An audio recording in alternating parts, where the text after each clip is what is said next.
Hey, podcast listeners.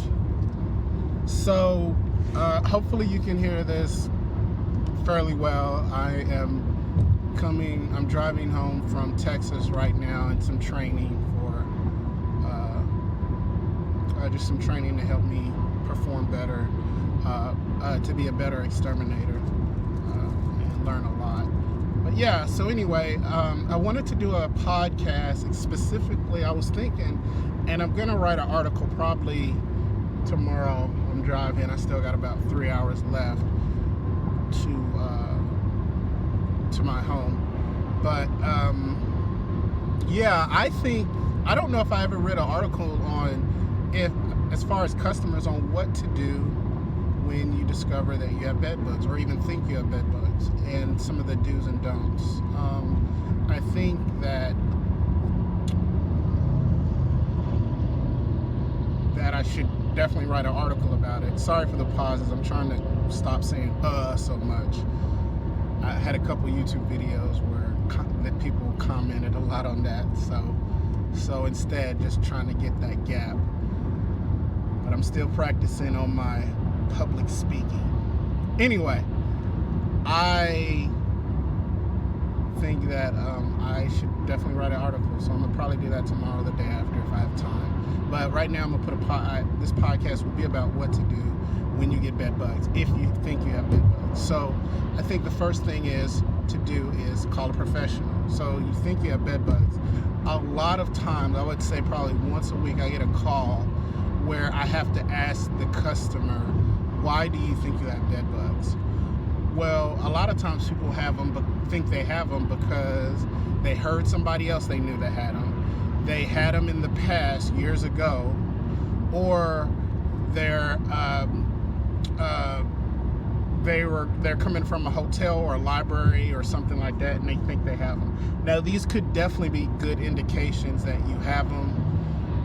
I mean, maybe not that you had them years ago, but you could have, definitely bed bugs come from somewhere. So it's not out of the ordinary to think like that. But I'm more so looking for questions like, answers like, hey, my cousin had them and I hung out with her over the weekend and now I have them. Or my son went to spend the night over camp and somebody else, one other parent, saw or found out that they discovered they had bed bugs where my child was in the same room or same cabin or whatever.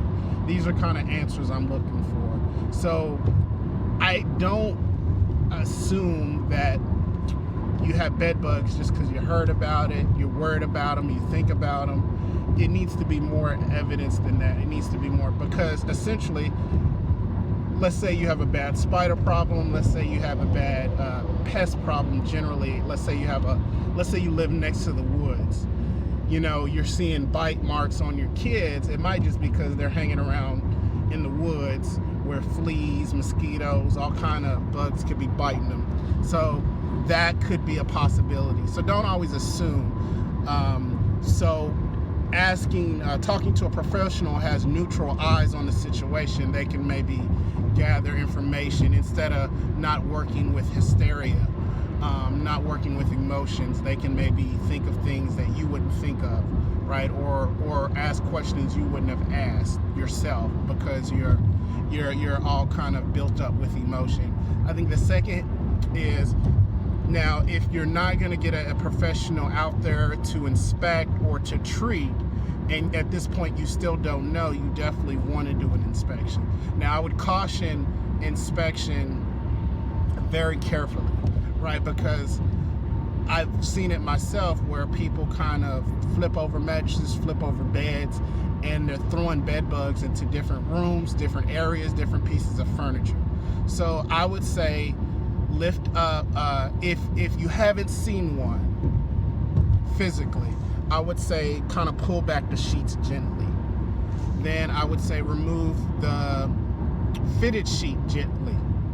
Then I would say lift up one corner of the bed at a time. So don't like flip over the mattress and look. Go to one side of the mattress and just lift it up a few inches and then look around. Maybe have a flashlight with you, depending on your eyesight. You might have a magnifying glass. I personally would need a magnifying glass if I didn't have my glasses or anything. So yeah, so you might want to, and you of course, most people I think probably use the flashlight on their phone. But so that would be how I'd expect. Now, if you sleep on a couch a lot or a recliner a lot, you might check those as well. I mean, you can just check on the little crevices of the couch. So where the foot pedal is, where if you have one of those theater seats maybe in the middle, in the cracks and crevices, those areas, you can look for the bed bugs. That would be probably your best bet. So yeah, so call a professional, inspect. And the third thing is, so for instance, let's say, of course, this would be prevention. So this would be in case we don't know for sure you got them, or we do know you have them. So I would definitely protect from spreading the infestation. So, and there's a few ways you can do that, right? Let's say you really don't know at this point still how you got them. At this point, and so prevention would be like, let's say for sure you had went on a trip and your backpack or suitcase is in your bed. I would take that and remove that to the garage or outside, an area where humans are not in that area for long periods of time. So usually, and that's why I say the garage or outside. So those areas, the bed bugs would stay dormant because they don't have a blood meal, standing still for them, like on a bed. So they would just kind of stay dormant. They would stay still. They wouldn't move. So you'd be okay keeping that stuff inside until outside until you figured out what you want to do, or you figured out if you got them or not. I would probably take your shoes as well. Take your shoes out and put them outside, maybe on your porch, or again in your garage, somewhere where they're not hanging out all the time, because this will cause them to lay dormant. They won't crawl around and look for a meal like you think they will, especially if it's light. So if you do it during the day, they won't usually move around. They might try to find a deeper place, because they did, the suitcase, if they were in a suitcase, for instance, and they were moving around, they might move around to a little safer area inside the briefcase, but they wouldn't necessarily leave. Once the vibration or movement stops, they would just kind of stay where they're at. So I would say call a professional, do a light inspection. This would be prevention. And then I think the fourth would be an investigation. So of course your friends, maybe some of your distant family, won't be honest with you if you ask them, hey, straight up, like, hey, I just spent the night at your house. Did you have bed bugs and didn't tell me? Like, and they might have had them and not knew them. So it's not always like, hey, people are having them. But I do see a lot. I mean, for the people that we know that do know where they got them from, it is usually from a place where their friend, relative, or whatever didn't disclose to them that they had them. That is pretty common. Not saying that's your situation, but definitely be aware. So I would say do an investigation. So for instance, if your kids just spent the night at somebody's house, check their bags and then ask them, hey, did you see any bugs around?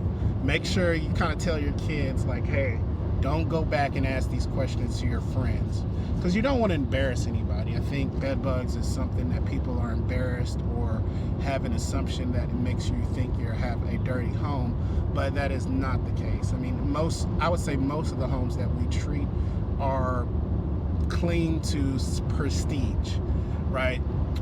These are middle-class people most of the time that we service. So no, they're not like dirty. I mean, they're not dirty in the fact that, other than, you know, having a couple kids that don't want to pick up their room. But we've never, and not to say we don't, we'll, you know, anybody pays us, we'll treat, you know, any house that we can. But I don't think it's a wise assumption to assume that because somebody's messy, they had them, or that's where they came from. But you do want to try to figure it out so you don't prevent them from coming over again to respreading them. So if it's a cousin who just spent the night at your house for a couple days, more likely you got them from that cousin. You don't necessarily have to embarrass them, but you probably want to say, hey, let's wait a little bit before you come back. Or, I've even seen situations where the cousin or the family member paid for their house to get exterminated, as well as the person that originated from. So that could be a possibility. So try to do an investigation. If your grandma, you live with your grandma, if your grandma babysits you and your kids, and you're just over there, these can be a factor.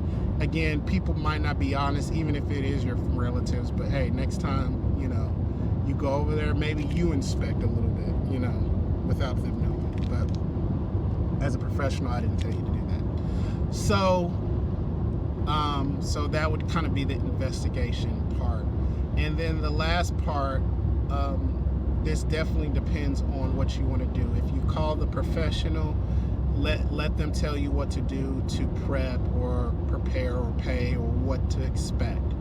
If you're gonna try to self-treat, which probably a lot of people that are listening to this will, make sure that you follow whatever procedure correctly to the professional or to the manufacturer's recommendation, as well as the products you use.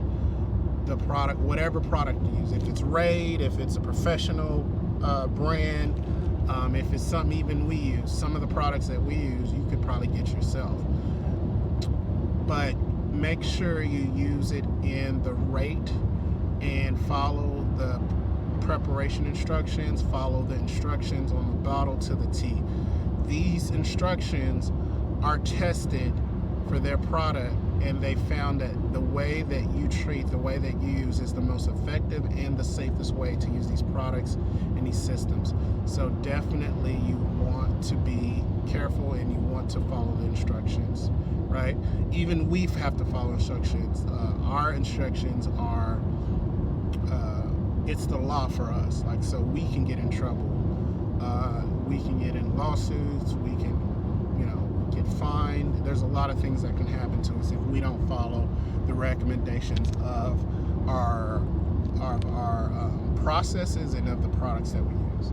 So if you're going to do that, now of course if you have a professional come over, kind of ask them what you should do or what not to do before they come do the inspection, or even before they come do the treatment. So that way you get the most for your money and you get the best results. I personally think, and I think this is something that we've come to learn in our business, or as being an exterminator generally, is that pest control exterminators, we might be the MVP of the team, but we still need a team, meaning like the customer still has just as important role to play as the exterminator, because you as the customer could sabotage my treatment or my process or my product that I use, right? You can contaminate it. You can just mess the system up to where, the bed bugs or the roaches or whatever it was they were dying.